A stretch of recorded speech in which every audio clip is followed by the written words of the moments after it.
Hello everybody. Today I wanted to finally talk about how much I despise religion. Well, basically, I actually despise the three main religions, which are all Abrahamic religions, which are all worshipping a male off-world deity. And I'm just going to try and go into a little bit of why I hate that. Well, for starters, it's at the very core what it is it's people worshipping and blindly obeying this off-world male entity. Right, now there's already several problems in that one notion, that one core thing of these religions. That is, one, this supposed deity is not of this earth. He's somewhere out there. He's not connected. He's not part of this. He's separate from us. And it's taking the attention out there, up there, instead of here. And we're taking out orders from somewhere out there, this invisible force.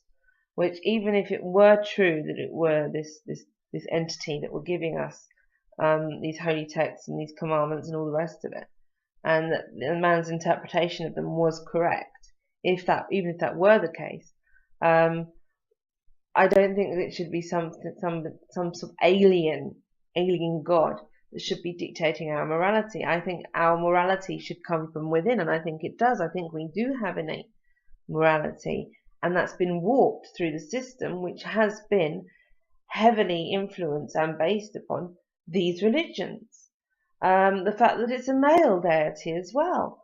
We live in a patriarchal system which was very much inspired by and brought into being by these religions. Not all of them, obviously not all the religions, because they started off with Judaism, then Christianity, and then Islam. And but at the beginning, that's what it is. That's what inspired this patriarchal society. It's a suppression of the divine feminine, the suppression of women in the physical, and on a more spiritual level, the divine feminine, which is the creative and nurturing side of humanity. Well, look around you. Look around you. And isn't it, it's just illogical, I feel, as well, that God should be a man. As a child, I thought, if you had to choose between the two, shouldn't God be a woman, since women seem to be more creative, and they're the ones who give birth, so the creator of the world, I would have thought, if it had to be one sex or the other, it would be a woman. But there you go. That's just my silly logical brain kicking in, instead of these crazy blind beliefs. And then again, I've covered the fact that it's off-world, that it's male, that it's telling us what to do morally, and apparently gave us free will. But if we use it to do what we want and not what it wants or he wants, then we should be punished to eternal damnation. Great choice we have there, huh? And again, another thing is this entity demands worship. Now, what on earth? Worship? Why would this all-powerful being need to be worshipped? Why would this all-powerful being give a damn? Really? I mean, I've always thought that was just silly. That was just the craziest thing. And in Bible studies and stuff, they try to explain it away. Oh yes, but he doesn't really need it. He wants it. He wants it so badly that he says he needs it. And it's just like, yeah, okay. I don't give a stuff. I ain't worshipping no deity. Worshipping is basically degrading, and it's giving your power away, and it's belittling yourself, saying that you are worthless. It is really, I would say, going one step further than the slave and master relationship. It's like licking the boots of your master.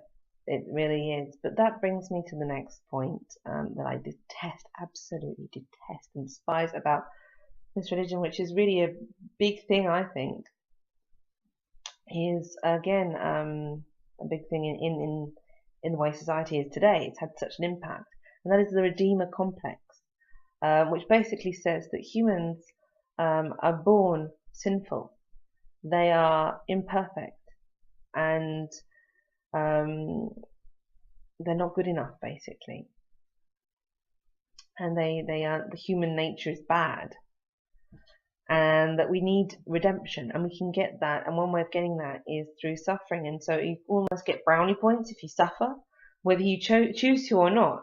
You kind of get brownie points for that, which is kind of crazy. So that kind of condones the fact of inflicting suffering on others, and particularly if you do it with that intent, to cause suffering, and saying, oh yeah, you'll save their souls by making them suffer.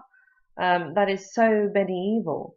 I mean, I'm sure that, she wasn't the only one, but I know because I studied Tudor history. I loved Tudor history, I always have done. And that Bloody Mary, Mary the First, who was a Catholic, who came to the throne when England was Protestant, burnt around 300 Protestants at the stake. And she believed that she was saving their souls from the eternal flames of hell by burning them in their physical bodies.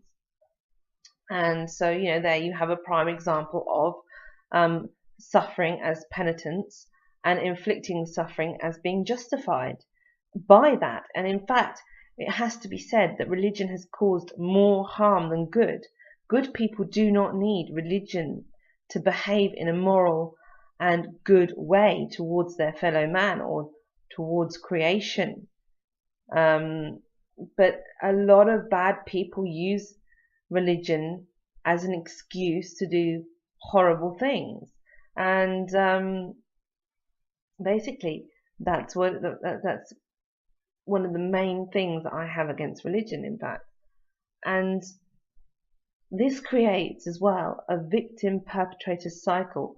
Even with religion not in the equation, we know that people who are victims, they either continue being victims their whole lives, or they become perpetrators, victimizers, and they can be both at the same time even.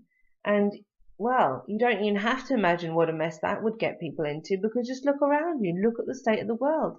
Because we have been victims in the macrocosm over time with history, and very much caused by and at least influenced and encouraged by these religions. Again, we've got the damage that religion is doing has done and is continuing to do to society, and yet in the 21st century there are still people who cling to these insane religions. I've already mentioned you've got suppression of the feminine qualities and of women in general. You've got an alienation from nature because they're saying human nature is bad. God is out there, not all around you. This isn't, the sacred is something other than what is natural, is basically the message that they're putting out there. And I would totally and utterly disagree, whether it be on a spiritual level or not. It doesn't even matter. It stands to reason that what is important is right here. And as I said, I believe that people have innate sense of morality. It's just blooming common sense, if you ask me. But there you go. But people are so caught up in the religion thing and looking for someone else to dictate what they must do, what they must believe in, instead of knowing for themselves, instead of understanding by themselves. They're listening to these outside influences, and God is just like, that is the outside influence. I mean, for goodness sake, it's not even something that's here, it's something that's out there in space somewhere. I don't know.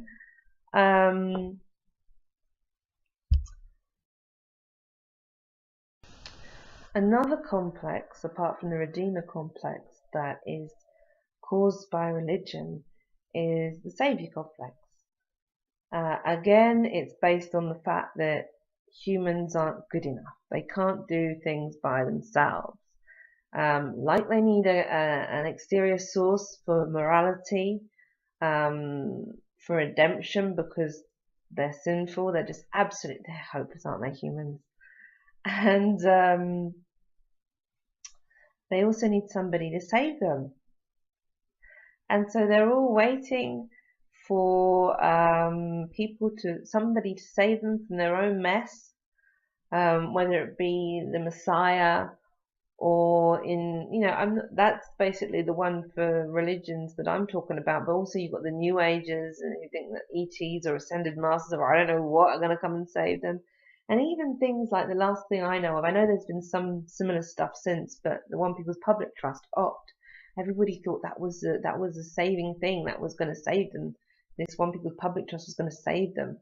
Well, I hate to tell you this, guys, but no, we've got it all wrong. And I think religion's one of the major culprits for causing humans to look outside of themselves for all of this, for moral guidance, for salvation, for redemption. I think, it's messed up so much, and to add to that, the fact that it's used to divide and conquer, and just as an excuse basically to do harm, and more harm than good has ever come from religion. And I wouldn't be against it if people just didn't act on any of it, if it was just harmless belief systems. But they're not harmless, that's the thing. Because of what I've said in this video, I've explained it, how religion is not as harmless as you think it is. And I'm all for tolerance, but when I will not tolerate things that cause harm like this. Thankfully, there are people who are wise enough to realize this. And there are people who have the guts to break away from the victim-perpetrator cycle as well. People who decide, because they've known suffering, they've been a victim, they do not want to create victims, nor do they want to be a victim anymore. And also people who realize that morality comes from within. Do no harm to others. Do no damage to their property. And just live and let live. And really what I'm describing to you is what I would consider a true anarchist's philosophy, is this morality, is not to do harm to others. And if we've got into this mess, it's not because we've disobeyed God or anything. It's just because we haven't followed our own moral compass. And there are always consequences to your act. What goes around really does come around, and history will keep repeating itself until we've learnt the lesson. But we're still obeying outside sources, and waiting for the savior. And this is the mentality, it's a slave mentality that is perpetrated as well in religion, talking about the Lord our God, your Lord and Master. Well, if there's a Lord and Master, there are slaves. And our Savior, Jesus Christ, you need saving? You lazy bastards, do it yourself. You got yourself into this mess, get yourselves out by ditching the lies, going for the truth, acting in accordance with natural law, which is basically morality. And and get some balance, for goodness sake, as well. I'm not like a man-hating feminist kind of gal, but I do believe in balance. And I think that this is what religion's all about: is imbalance and confusion and division and disempowering people and controlling them through those means. And they've done a bloody good job of it. And even if you, as I said, even if you think religion's no big deal, they're still using it to divide and conquer us. There are still people waiting for saviors. And also it has to be said that, it has left quite a few legacies. Even though religion hasn't left us yet, its legacy is already there in people who no longer believe. in this kind of thing. So yeah, I'm not saying I'm an atheist. I actually don't give a shit. I have got to say, I do tend to believe agnostics who were not Christians, get your facts straight, who said that the entity that people know as God was actually an archon. And again, I would say, look at the Gnostics and the archons and look at the word in that context. That is the correct context, because it's often taken out of context. Anyway, this entity known as God, they knew him as a demented demiurge who happened, by the way, to have issues with his mother. So this mentally unstable extraterrestrial entity with issues, serious issues with his mum, it explains a lot. It kind of fits, doesn't it? So that's food for thought as well. But I really am opposed to religion. It's just done a lot of damage. It's doing a lot of damage. Come on, people, evolve. Get out of this blind belief and start thinking for yourself. And stop looking without, look within. Take responsibility, and stop pissing me off with your freaking Jesus H Christ God our Savior bullshit. I can't stand it anymore. I can't stand it. Anyway, so this could be a bit of a weird video, by the way. I'm using a new editing thing on my computer, so hopefully it will be alright. But anyway, thanks for listening to me rabbit on. I hope I've covered everything. If not, I'll just make another video whenever I get time. Anyway, again, thanks for listening. I'll be back another time.